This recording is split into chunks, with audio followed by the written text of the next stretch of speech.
Hi,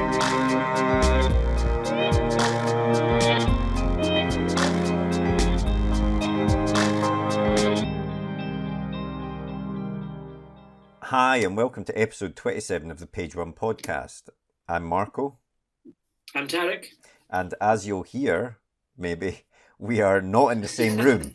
We are doing this over Skype because, of course, we are now on lockdown because of these... COVID lockdown. Yeah, mad and scary times that we're living in. But we want to keep bringing you the Page One podcast just now. We want to help distract from all that horrible news out there. So for those, turn off the news and just turn on the Page One podcast. Exactly. Be inspired rather than be scared, I think is the way to go. I mean, to be fair, there is, as bad as the news is right now, I see it as possibly an opportunity for extra writing. Perhaps. Yeah, we're all going to be stuck around the house a lot more. So, if you want to write, then now's a good time to start writing. And there's a lot of material out there that you could write about.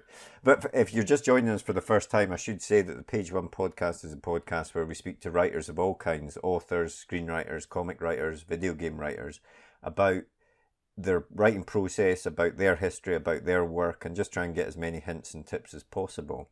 And every week we do a new guest, but this week, Tarek, who have we got?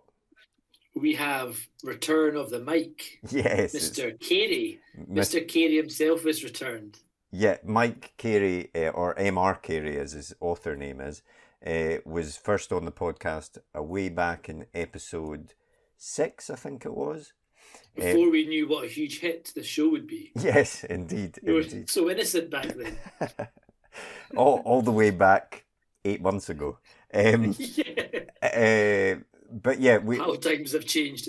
I'm sure you all know who Mike is. He's the author and screenwriter of Girl with All the Gifts, the hit zombie film. Also comic writer for things like Lucifer, The Unwritten, X-Men.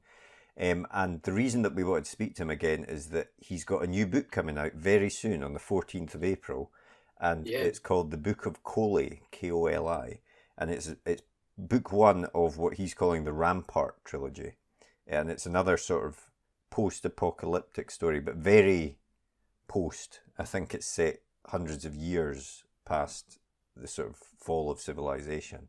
We talk about all of that, about the world that he's created there, and his recent comic miniseries, The Dollhouse Family, which is a sort of horror comic that he's done for DC under Joe Hill's imprint called Hill House Comics. Yeah. And Dollhouse Family, that's been out for a wee while now, and I would recommend anyone who's not read that to have a read of it. It's an excellent comic. Yeah, it really is. If you're a fan of things like Sandman or Lock and Key, exactly, or books like House of Leaves or something like that, it's very much in that sort of vein. As usual, Mike gives us lots of useful hints and tips and really great insight into how he's crafted these new worlds. One thing I should say is that towards the end of the podcast, I asked Mike about whether he'll be going about doing readings from Book of Koli to help promote it and stuff. And obviously we recorded this back in January before coronavirus was even a known word to most people. But unfortunately, obviously, that these things won't be happening now. But at least you're getting a chance to hear about the Book of Koli now. And I think when you hear him speak about it, it's something that you probably want to pick up and grab. Yeah, I'm really excited for it. And I think it's a really good listen. And Mike's always a great guy to chat with. And I should say lots of good hints and tips in there for people. Yeah, no, definitely. So it's enough from us, and we'll get on with the podcast. And we'll be back at the end of the podcast to talk a bit more, tell you who's on next week, and also announce the winner of our Jonathan Whitelaw competition. Excellent. Very exciting. Right, speak to you later. See you then.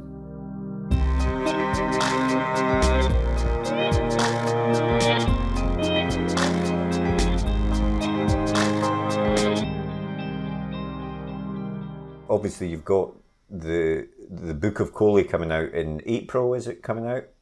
That's right, yeah. And it's the first in a trilogy. Do you want to tell us just a bit about what it's all about? Yes. Certainly. So it's kind of, in some ways, it's going to feel like familiar territory to anyone who's read Girl with All the Gifts, in that it's a post-apocalyptic story and it's a coming-of-age story. Having said that, I think it's very different in tone and flavor. It's very different in voice, and it's very different in setting. Whereas Girl with All the Gifts took place in the midst of an apocalypse, if you like. The Rampart trilogy, the Books of Koli, take place several centuries after the collapse of our civilization. Right, okay. And that collapse is a source of myth and conflicting stories in Koli's world. They know that there was this time when humankind could kind of strode the world like a colossus, when we commanded the elements. And that is, that's something that they've lost. The level of technology in Koli's world has reverted to something a lot closer to medieval. And a crucial thing that's missing from Koli's world is books. There's no prose, no writing of any kind. Everybody is illiterate, and clearly this hasn't happened by accident. Books have been removed from their world. Oh, cool. They're living with the sort of aftermath of climate collapse, and they're also living with the aftermath of a lot of the bad decisions that were made, bad interventions to try to halt climate collapse. Koli lives in the Calder Valley in northern England. He lives in a tiny village called Mithenrud, and although there are neighboring villages that are only a few miles away, it's actually very, very difficult for them to stay in contact with those neighboring villages because the world outside the village fence is so incredibly hostile, so incredibly dangerous. There are lots of mutated life forms out there, but crucially also the trees, plant life. All plant life is highly mobile and highly dangerous. There are things called choker trees, which they have a tropism. Like all trees have a tropism towards sunlight. The chokers have a tropism towards light and heat, which is so powerful that if you move among them, they can sense your body heat, and they will lean in on you, and their branches will move. And if you're not quick enough or lucky enough, they will crush you. They'll surround you and crush you, and then they'll feed on the nutrients of your rotting body. This is a world where life is very, very precarious.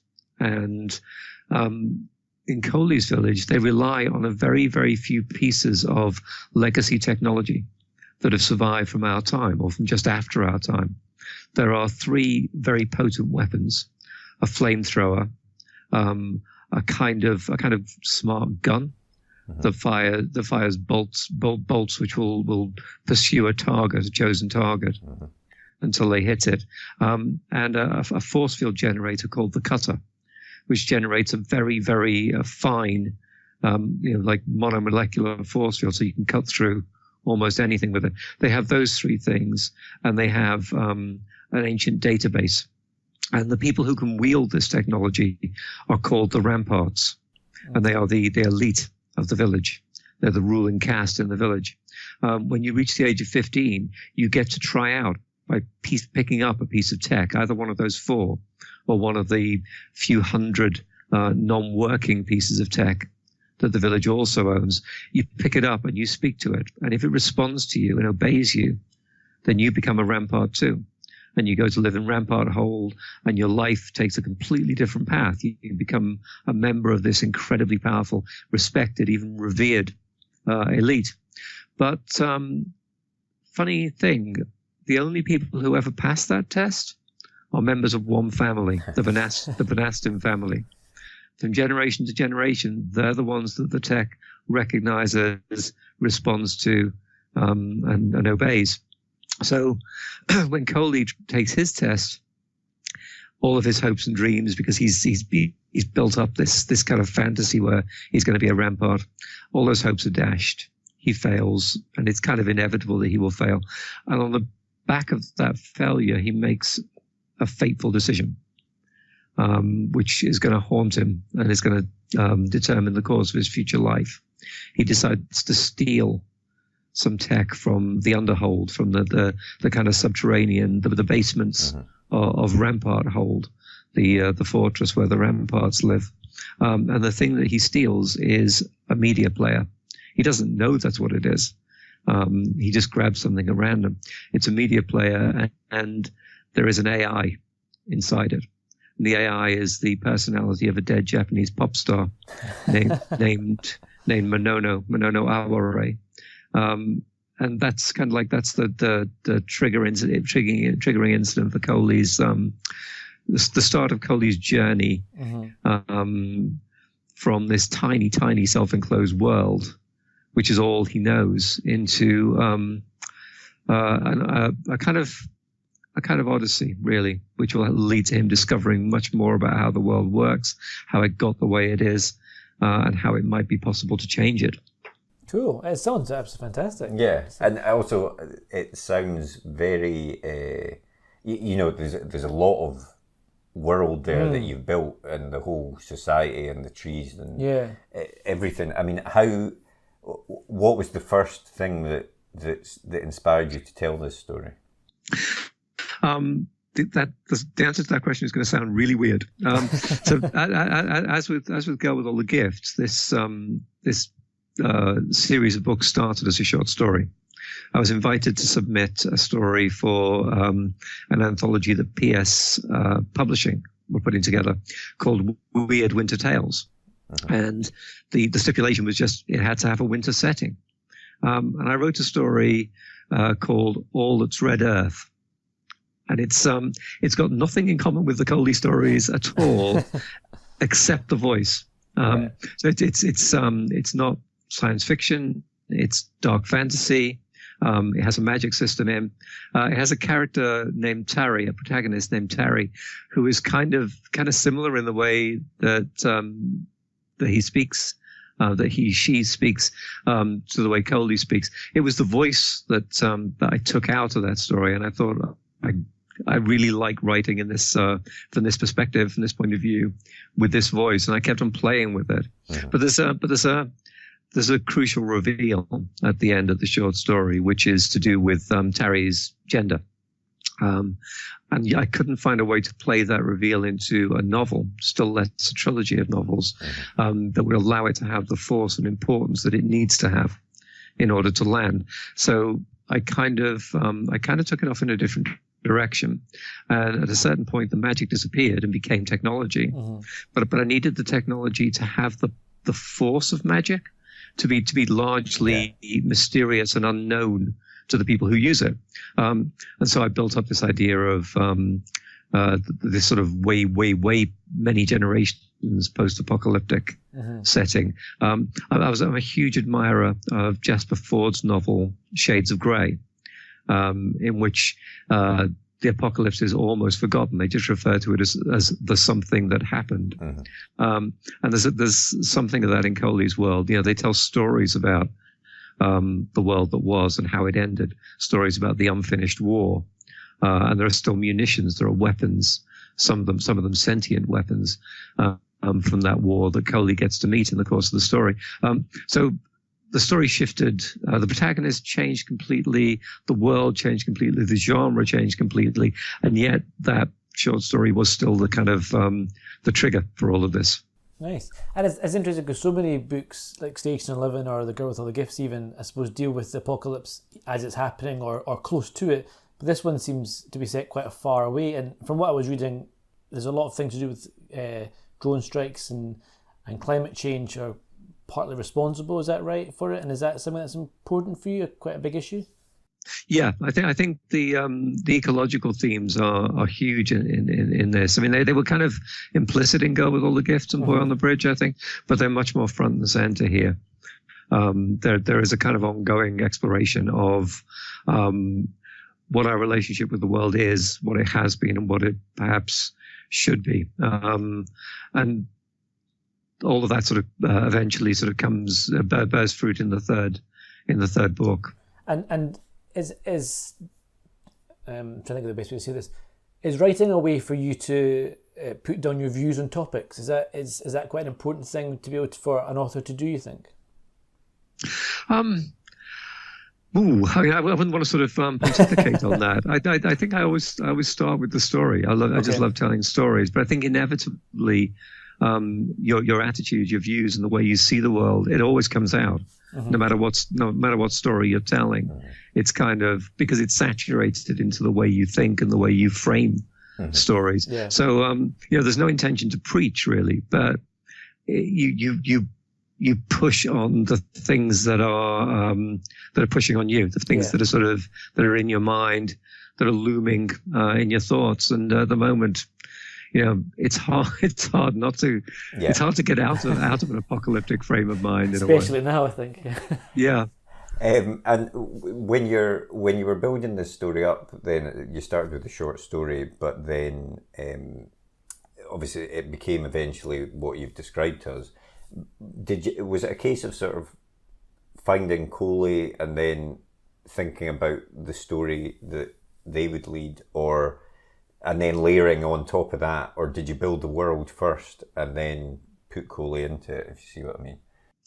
Definitely the first. It was sort of building the world in layers around Koli. It was thinking about what his journey should be, what shape his story should have, and then making a world that kind of fitted to that mold. But then at a certain point, that flips on its head, and you start to get fascinated by the articulation of the world, and you start to things start to happen. You bring in characters to bounce off the protagonist, and then those characters start to have their own inner life as you kind of chew on them a little. So there's a very important supporting character who doesn't have any counterpart at all in the short story, and who wasn't really in the plan. But I kind of, once I started writing it, there was a hole that was that had this outline, and so I stuck this character into it. Her name is Ursula from Elsewhere, and she's a traveling healer, and she has a piece of tech as well. She has one of the most precious and complex pieces of tech that survived in this world, it's called a drudge. And it's a piece of military hardware. You started to see these robots, these kind of they look like horses without heads. Yeah, they're being developed. They're being developed by the U.S. military to carry kit on battlefields, and also to be kind of portable barricades and shields. So she has one of those. She has a drudge, but her drudge is not a combat drudge; it's a medical drudge. Right. And she goes from village to village. She does two things. She heals people. She's got a very sophisticated medical database. She can concoct medicines ad hoc for a wide range of conditions. But also, crucially, she can tell people up front whether their unions will be fruitful, whether this man and this woman, if they marry and try to start a family, whether they have any chance of succeeding. And in Myth and Rude, although Ursula just gives a yes or a no, she doesn't make any judgment. She's not saying you can or should be together, or you can't or shouldn't. She's just saying you will or won't have kids. But in Myth and Rude, if the kids are out of the question, the union is out of the question, because the birth rate is low and it's dropping, and they need people to have children, and they need the children to survive. And when you're building a world like this that is so far in the future, it gives you that freedom to build it in the way that you have, and put these characters in, and the ecological system and everything like that. But it also presents, I think, or it would do for me anyway, a problem of how do you tell the reader, or how do you show rather than tell, I suppose is the thing. How do you show the reader this world without it becoming too exposition-y at the start, to sort of lay out what this world is like and things like that? Do you have any, because that's a common problem, I think, especially with sci-fi, but also in worlds like this. I think one of the joys of writing Koli, and I am having a lot of fun writing him, is he's barely literate. He's been brought up in this world without books, without access to written text at all, and he's learned very late in life to read and write, and now he's telling us He's telling us his story, and he uses language very imperfectly. Right. He has a very, very sort of rough and ready, very, very hacked about way of speaking that still has a kind of energy and a kind of poetry to it. And because he's never done this before, and because he's never read a book in his life, he has no idea what kind of structure a story should have.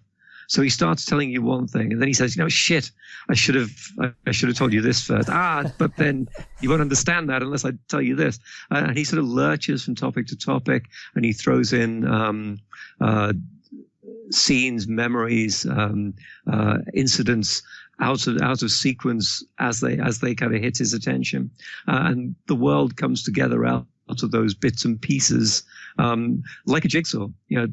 For a lot of the time, for early on, the reader is kind of in the dark. Uh-huh. Koli talks earnestly about small things that matter to him and leaves out enormous, important, crucial things. But then gradually we start to see what those absences are, and we start to see what might be in them. So it's actually the world building has been really fun, because it's I'm allowed through Koli to tease the reader with possibilities before I actually sort of come out and say, yeah, it's this thing or it's that thing. Yeah. Although I can see that technique, it'll work in hands like yours, I think. But there's a danger, I suppose, with a voice like that you could almost use that as an excuse not to fully paint the world out, if you see what I mean. I suppose you have to be what I'm trying to say is, I suppose you have to be very careful, even though it appears that sort of unstructured thing, that you have to be thinking about it all the time, about will this work in the whole story. Oh yeah, yes. So yeah, the appearance of haphazardness is it's kind of an optical illusion. Mm-hmm. I did have a structure, yeah, and a sort of a strong sense of where certain reveals should come. Mm-hmm. Having said that, there are some reveals that are quite long delayed. I'm a big fan of the kind of story that works like a puzzle box. Mm-hmm. that opens in sections, or like babushka dolls. Mm-hmm. You take the first one off, and there's another one inside, and so on and so on. So each reveal kind of leads you to the next puzzle, and then to the next reveal. And the other kind of side effect of Koli being so bad with language, so kind of almost comedically ham-fisted with words, is that the pace is very fast. Because he doesn't waste time with flowery description. He's got a need to tell this story, and he's earnestly, urgently, emphatically getting to the point the whole time. So it moves along at a fair old lick. And so when it came to having to plan out the 3 books in the trilogy, how do you plan out? How do you know what to keep back for the next book, or what reveals to put where and stuff? Because am I right in saying that the 3 books have been, the names are out and the covers are released? So I'm presuming, are they all written? Are they kind of written? Two of them are completely written. Right. About 70% done with the third. Okay. And I had a fairly detailed plan for all 3 books before I started the first, but I'm going to be honest. When I say a detailed plan, my plans have holes in them. They're normally really circumstantial at the start and really circumstantial at the end. Yeah. And then there's a bit in the middle which is basically stuff happens. Yeah. Because you just know that. You could, if you wanted to, sort of nail down every beat, but there's no way you're going to stick to that. You need to know the direction of travel, and you need to know what some of the cardinal markers along the way are. But you know very well that you're going to be tempted off the path when you get into the middle of the story. There's a whole lot of stuff that will happen because of the ideas that are hitting you then. I knew what the break points were going to be. The story, in a way, the story has a very, very simple structure. And the structure is a quest that begins and ends in the same place. It's a circular odyssey, in the same way that Lord of the Rings, I guess, is a circular odyssey. It ultimately takes Frodo back to the Shire. Koli will go home at the end of the story, but there's that line from T.S. Eliot: we will not cease from journeying, but the end of all our travels will be to arrive where we started and see the place for the first time. But by the time he gets through all of the things that are awaiting him, all of the experiences and trials. The second book is called The Trials of Koli. He's a very different person, and his motivations have changed. His goals have changed, and the world that he left behind has also changed beyond recognition while he's been away. And did you always plan it as a trilogy? Did you decide this is too big a story for me to tell in one novel? Yeah. Well, I always knew it was going to be multi-part. There's a part of me that thinks, the three books are the story of Koli, and the story of Koli reaches an ending. It's possible that there might be other stories in Koli's world, that there might be sort of there might be reasons to revisit that world.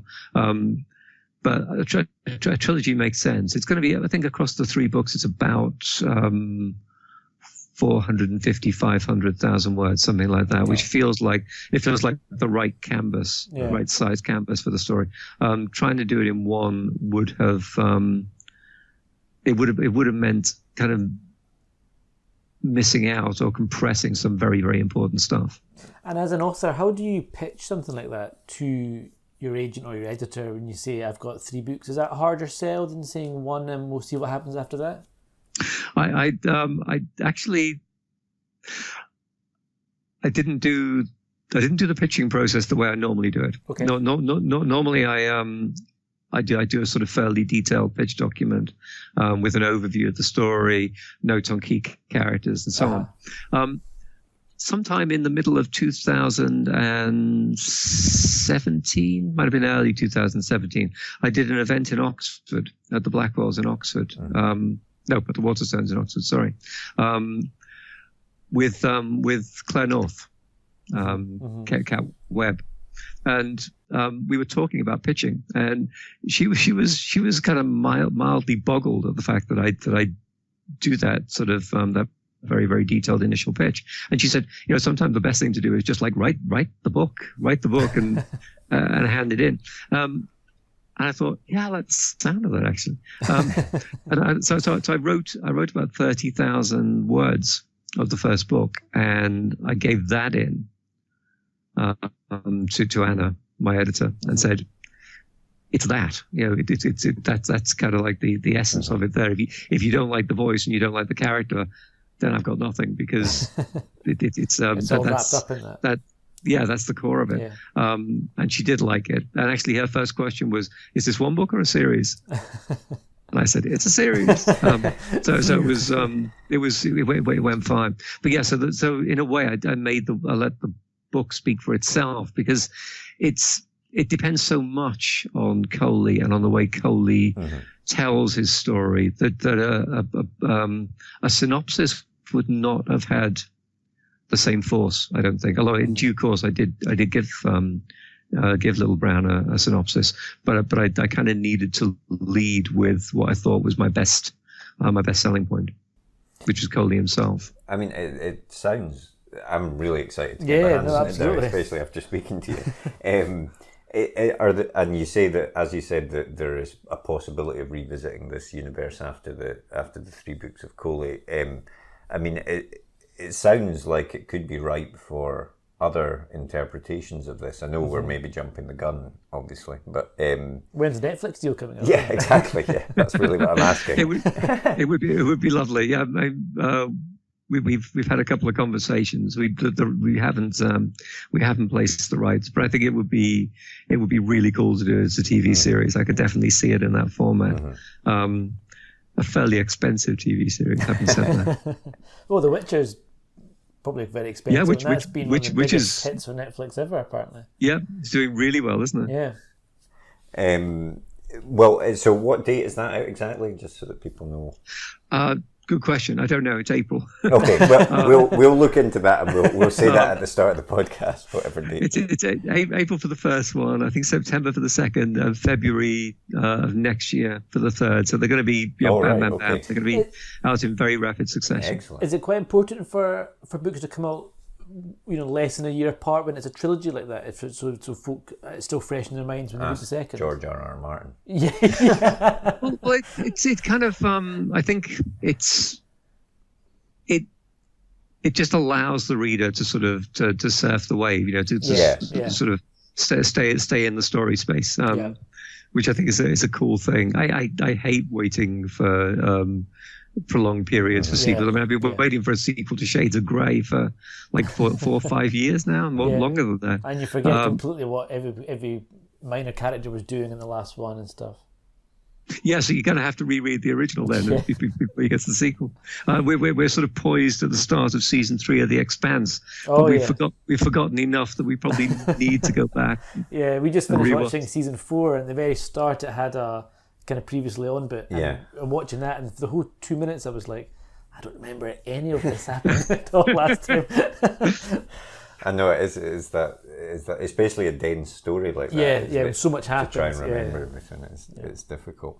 I was also going to ask about, as well as Koli, you've also just brought out the Dollhouse Family with DC. And again, do you want to give you'll be better than me at giving a brief summary of what that's about for the listeners? So this is the first, I think, pure horror book, as opposed to dark fantasy book, that I've done at DC. It's me and Peter Gross and Vince Locke. We worked together, and then Todd Klein doing lettering. We worked together on The Unwritten, on a lot of issues. So it was great to get that team together again. It's the story of a woman, Alice Steely, who we meet her first as a child when she's given a gift, a beautiful antique dollhouse with a family of porcelain dolls that live in the house, a man, a woman, and 3 children. And she's absolutely thrilled by this, not least because her home life is far from perfect. Her father has a huge anger management problem, is physically abusive to her mother. She loves the dollhouse, and she uses the dollhouse as an escape from the sort of the tensions of her daily life. And she discovers quite early on that the dolls can talk, and the dolls invite her in to the dollhouse. They give her a kind of a magic incantation, a spell, which when she speaks it shrinks her down to doll size. And when she walks into the dollhouse, they're not dolls anymore; they're real people. And she visits with them. She plays games with them. They welcome her in. They're loving and kind and considerate and attentive. And it's kind of like an idyllic counterpoint to the real world. But then she discovers that not only are the dolls alive, but the dollhouse is also alive, and the dollhouse has an agenda of its own, which is going to change Alice's life, and not in good ways.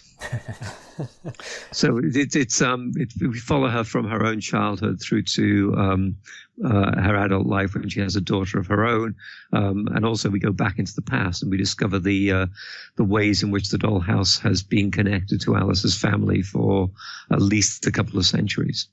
And that's part of the new imprint, which is sort of headed up by Joe Hill, I think. That's right, Hill House Comics. Yeah. And how did that come about? Was that a story that you already had and were ready to pitch, or did Joe come to you and say, have you got anything, or what was the process there?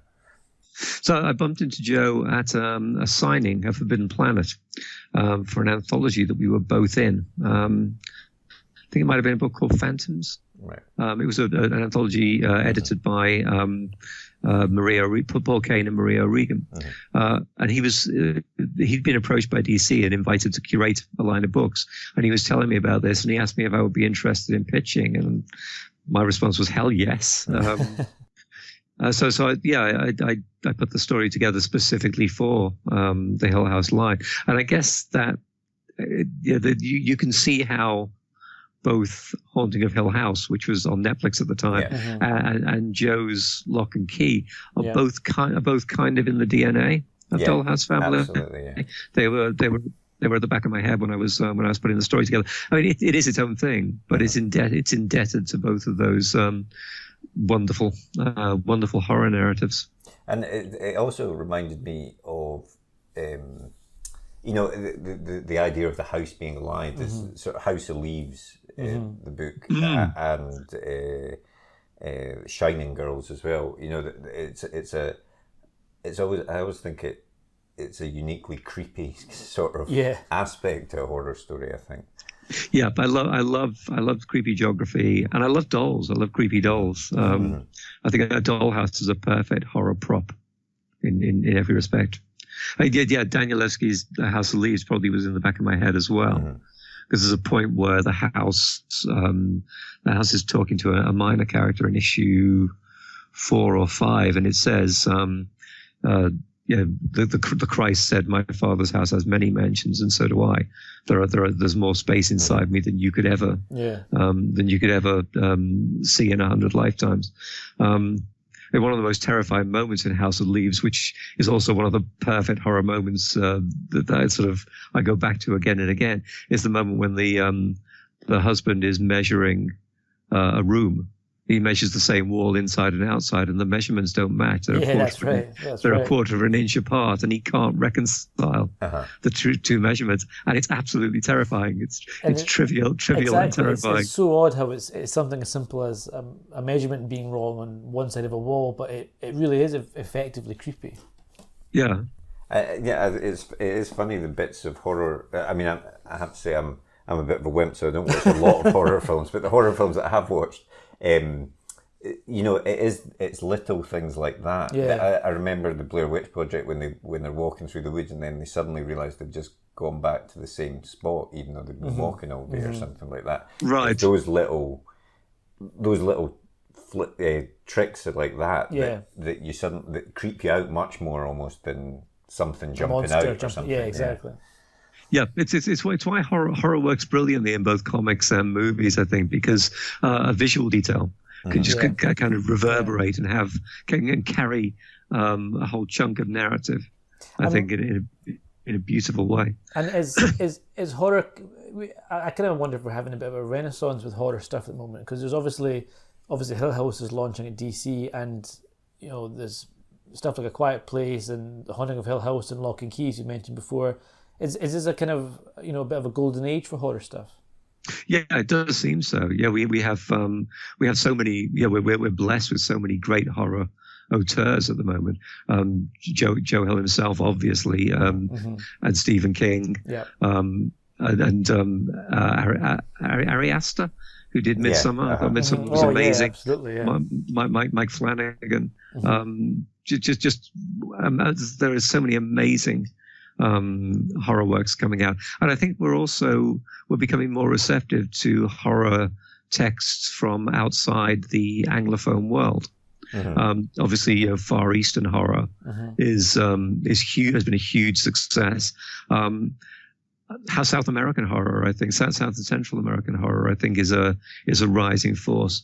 I watched Tigers Are Not Afraid last night on Shudder, which is a Mexican horror movie with a female director and writer, and I can't remember what her name is. I apologize for that, but it's a story set in Mexico City, and against the backdrop of the drug wars. And the sort of huge number of women who just disappear without a trace, and are never seen again. That's kind of like the seed kernel for the story. It's amazingly good. Oh, nice. I have to check that out. What was that called again? Tigers Are Not Afraid. Tigers Are Not Afraid. Nice. Okay, excellent. I probably won't check it out. But I'll tell you what it's like. Yeah, you can tell me what it's like. And obviously, as you said, you're working with Peter Gross on Dollhouse Family. Was that something? Did you go to him and say, "Look, Joe's suggested that we could do something on this," and then work? Did you work it through with Peter, or was it your story, or did you develop it with him? Yeah, I suggested bringing Peter on board, and then Peter suggested bringing Vince because Peter had some surgery on his arm a couple of years back, and it was because he had ongoing problems with the muscles and nerves in the arm, and it's left him, although it's dealt with that problem.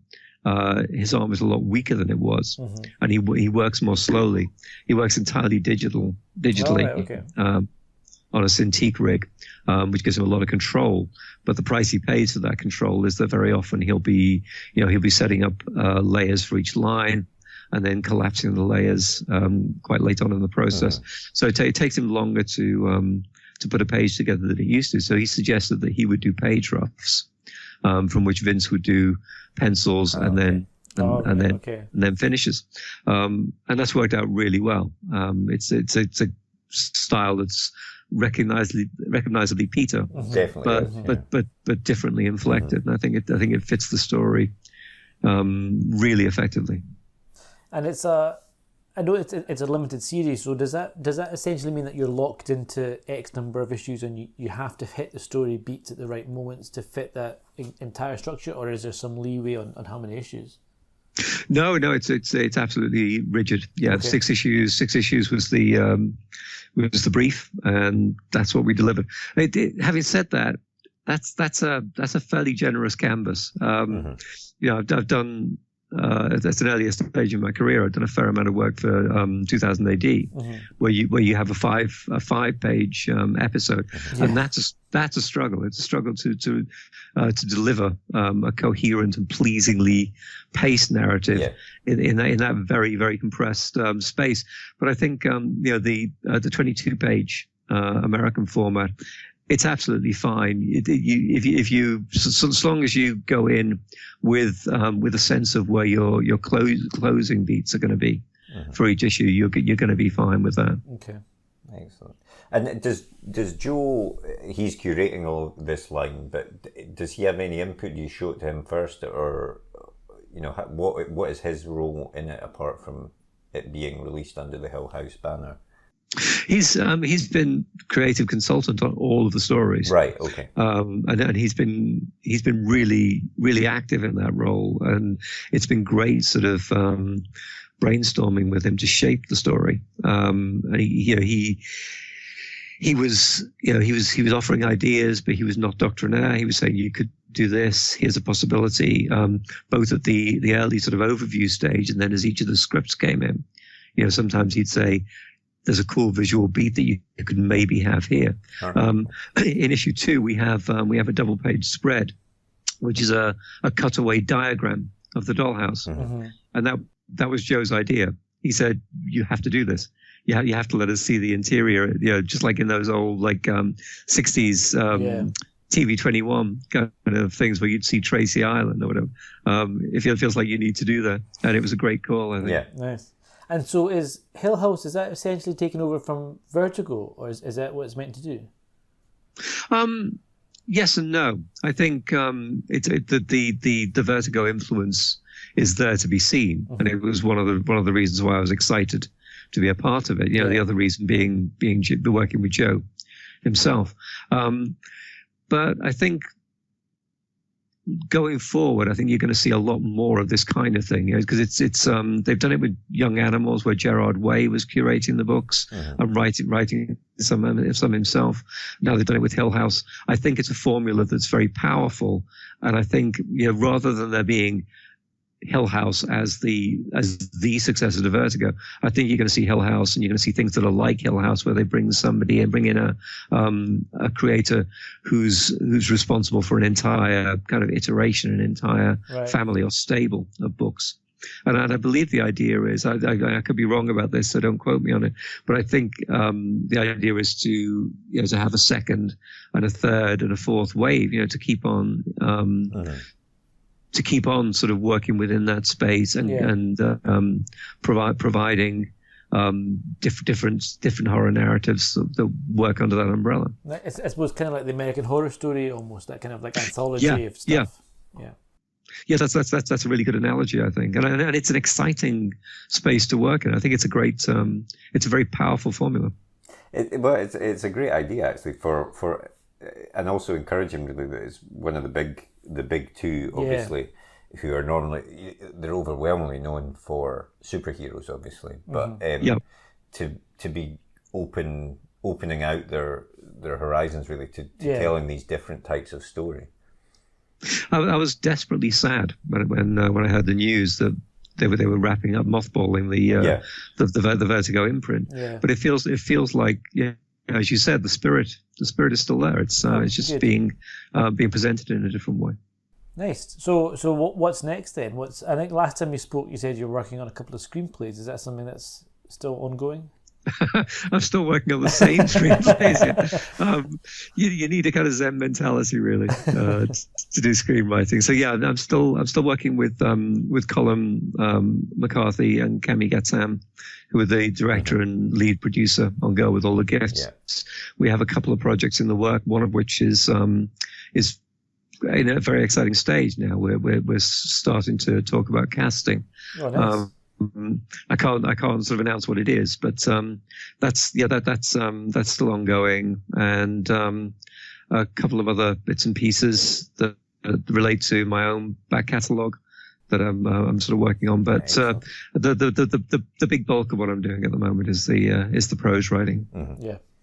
And you've not got anything planned as yet, firmly planned after the Koli trilogy. I take it the goal is finish that just now and then.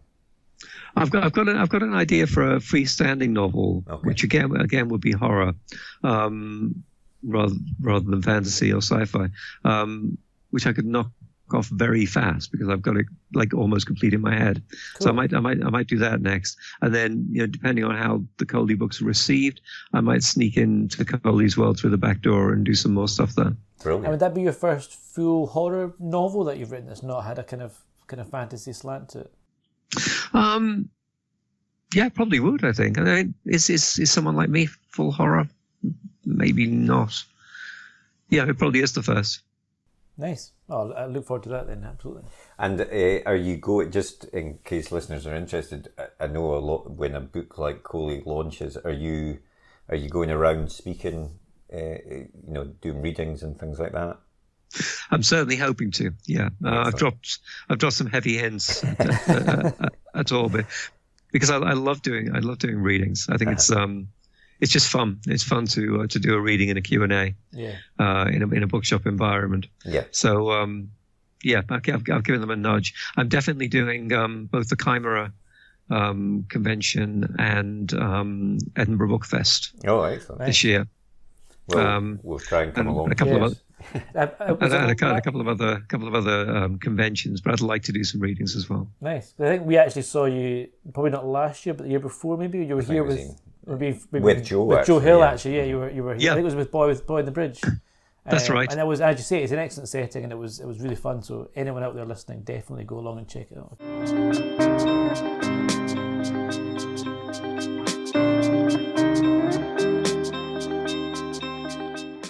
The last book you read? Last book I finished was The Future of Another Timeline. Oh, what's that one? I can't remember the name of the writer. Bear with me a second. I think I can find the book. Okay. Future of Another Timeline. It's a sci-fi novel by Anna Lee Newitz. Okay. Okay.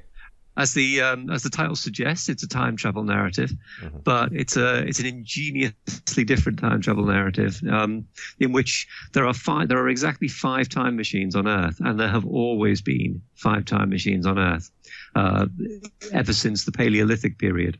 Humans did not build them. Nobody knows who built them, and people are allowed to use them to observe the past. You can't go into your own future, and you can't go to a period before the machines were discovered, because if you do, there's nobody there to bring you back again.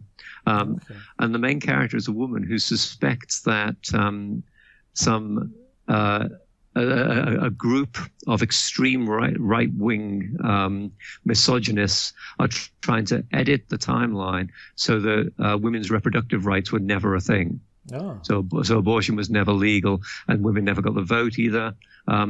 And so she and her friends are trying to sort of nail down who's doing this and when are they doing it, and how can you stop them? I think that sounds very interesting. It's a lovely book. It's a really lovely book. Excellent. Go check that out. And what was the last show you watched on TV? So we are 2/3 of the way through Crazy Head, which is a kind of an English Buffy. Oh, right, okay. I've not heard of Crazy Head, I don't think. what's that? It's on Netflix. There was only ever one season, I think. Tragically, it's a young woman, female protagonist who can see that there are some people who are not people; they're actually demons, and she's the only one who can see them. And for most of her life, she's thought that this was she was just having hallucinations, and she's actually been treated for psychosis. And then something happens that convinces her that actually this is a real thing that she's seeing. And then she makes contact with another woman who can see them as well. And the other woman says, actually, it's our job to destroy them because they're evil. And things snowball from there. It's good fun. Cool. Excellent. I'll have to have a look at that, Is it one of these series? If there's only one season, I'm always reluctant to start a series if it's You're not going to finish. You're the reason properly. why they never make season 2. I know, Michael. that's true. I am. That's very true. It's all my fault. Okay, quick fire questions. Lucifer or Sandman? Ooh, I have to say Sandman, don't I? Because without Sandman, there wouldn't have been Lucifer. I learned so much about storytelling from Sandman. Yeah, and I still think it's one of the masterpieces of the medium. Yeah, I have to say, actually, the Dollhouse Family reminded me a little bit of Sandman. That kind of, we were saying earlier, the kind of British old horror from the from the 80s. That kind of feel to it. A lot of people have said it has a feel of classic Vertigo. That it feels like a throwback in a good way. Which I'll take it. Station 11 or Annihilation? I'm going to say Annihilation, but I have to confess I haven't finished Station 11 yet. So that's Annihilation on the basis that I know it better and I know how it ends up. Fair enough. TV or cinema? Both. You can't have one without the other. I'm not going to choose. Okay, fair enough. One more: slasher horror or supernatural horror? Supernatural horror every time. Slasher flicks bore my arse off. Not a fan of the Halloween films then? No, really not. Halloween, Friday the 13th, all that stuff. Nightmare on Elm Street, kind of. But by and large, I far prefer supernatural horror, and I like. Tigers Are Not Afraid is sort of magic realist horror. You're never sure whether what you're seeing is happening in the real world or in somebody's head. Yeah. I love that ambiguity. Nice.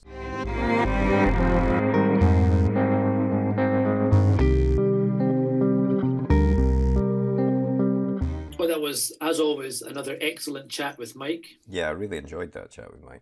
Yeah, he's always got such excellent advice for people, especially those who wanted to craft that kind of big world that he does so well. Yeah, I mean, it was amazing. The sort of, you could hear the passion that he's got for that world of Koli that he's created, and how in depth it all is in his head. How he's carried all of that in and turned it obviously into a trilogy of books that I genuinely am really excited to pick up. Yeah, and to see him be so excited about a book that he's done so far into his own career, it's really nice to hear that. Yeah, no, he was really excited about it. And then also the Dollhouse Family, like we said at the start, that's now available, the whole thing, and it's really worth picking up, especially if you're a fan of that sort of horror comic, like Sandman and things, and even Lucifer, things like that. It's definitely worth picking up. But I also thought he had some really interesting recommendations there. I mean, the film Tigers Are Not Afraid sounds very interesting. It sounds not a film for me, too scary probably. but I'd never heard of it before. No, I've had both things that he said he was reading and watching. I'd never heard of before, but both sounded really good. Yeah, The Future of Another Timeline by Annalee Newitz. It also sounds like a great book, so I might pick that up, especially since we're all going to have a bit more time to be sitting around our houses at the moment. Finally get through that pile of books on my bedside table that's been sitting there for about a year. The TBR pile, as they say, the to be read pile. So genuinely huge thanks again to Mike for coming on the podcast. Really appreciated it, and we hope that Mike will come back on again in the future to talk about a bit more, maybe about those screenplays that he's working on that he wasn't able to talk to us about in detail. But we said we'd announce the winner of our recent Jonathan Whitelaw competition. So Jonathan was a guest a couple of episodes ago in the podcast, and he kindly gave us a signed copy of The Man in the Dark and a Man in the Dark t-shirt to give away. And also, you win a page one notebook, which is our writer's notebook, with different sections for plot, characters, and things like that. So, Tarek, over the internet, can you please announce? Got the virtual tombola here. Yes, can you announce the winner, please? Oh, just hang on. I'll just get out the drawer. Right. Okay. Let's see. The winner of this competition is Leslie Budge, who is at Lel Budge, Lel Budge on Twitter. Yeah. Congratulations, you've won the book, the 2 books, and the t-shirt. Yeah. Most importantly, the t-shirt. Yeah, exactly. Yeah, well done. We'll get that all posted to you as soon as possible, subject to, of course, being allowed to go out and post things, which is genuinely something that we might not be able to do soon, but we'll find out. But if I can, I'll get that posted out as soon as possible. And who's on next week, Tarek? Next week, we have a very exciting guest, someone I was very excited to chat to, Neil Forsyth, who is the Scottish writer. He's written a few books, but he's probably most well known for his script work. Guilt was the last big thing he did, which was launched to BBC Scotland, then went on BBC Two fairly recently, maybe a few months ago. Yeah, it keeps coming back onto iPlayer as well. If you've missed it, it's really worth watching. It's only 4 episodes. I remember, in fact, Richard Morgan on the podcast we had was watching it at the time and really enjoying it. Right. But it's a great sort of darkly humorous, twisty crime story. Yeah. So definitely worth checking that out if you want. But yeah, we spoke to Neil about that, about how he got into screenwriting. Well, how he got into book writing first of all, and then screenwriting.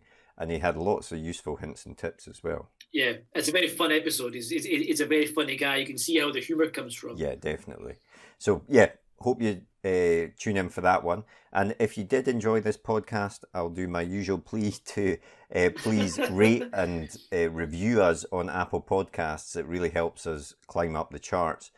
And of course, if you want to get in touch with us, you can send us a tweet, which is at @right_gear, or an email to podcast@rightgear.co.uk. Yeah, we'd love to hear from you. We know most of you will be stuck in your houses, so there's no excuse. Get in touch with us and let us know what you thought of the episode. I can't wait to see the flood of letters we get next week. Exactly. Or the floodgates are open now. Suggestions for future guests, whatever you want, let us know and we'll take all of that on board. But that's all from us just now, and all we'll do is we'll leave you with a few words about our notebook, the page one notebook, which I've already talked about, and we'll see you next week. See you next week. The blank page. To some, it's terrifying, an obstacle to overcome. But we prefer to think of it as an opportunity, a blank canvas to be filled with all of the adventures and characters in our head. So how to overcome that fear? Well, we all know the best advice for a writer is write. Seriously, get words on the page and more will follow. But what about later, when you start trying to pull those threads of what you've written together? What about the character you wrote about way back at the start? Who was she again? What was she carrying? And where did she leave the MacGuffin that she now really needs in the 3rd act? Think about all those top thrillers you like to read, or that amazing drama you just watched. What did they all have in common? Structure and planning. As aspiring writers ourselves, we've tried many different methods to try and organise all the thoughts about the stories we want to tell. We've been there searching for a piece of scrap paper to note something down, or making a quick note on our phone in between meetings. Or sometimes we'll make a note in whatever notebook we're carrying, or a document on our laptop so we don't forget that great idea. Let's be honest, it can all be a bit messy and it's easy to lose track of everything. And that's when we realise it's not just a story that needs structure and planning, but the way we gather all of our thoughts about it as well. And so we made page one. Page one is more than just another notebook. It's a place to put down all your ideas for your latest project, divided into easy-to-use sections that will help you plan your story, so that when that blank page comes calling, you're ready to answer. And then afterwards, once it's written, we realised you need to plan how to let people read it, so we included a section relating to submissions. Each one is designed for one project, whether you want to write a book, screenplay, a comic, or any other kind of story. We truly believe that when you use it, it will help you get to the main event, writing your story. So we hope this helps. We can't wait to read what you come up with. And remember, every story starts with page 1. Well, I hope you enjoyed that episode. If you did, please leave a comment down below, hit that thumbs up button, and be sure to hit that subscribe button as well so you never miss an episode like these ones below. And if you want to get in touch, you can always drop us a tweet in the Twitter machine, which is at UKPage1, as evidenced here, and our other social media channels are available. Otherwise, we hope to see you next episode. See you later.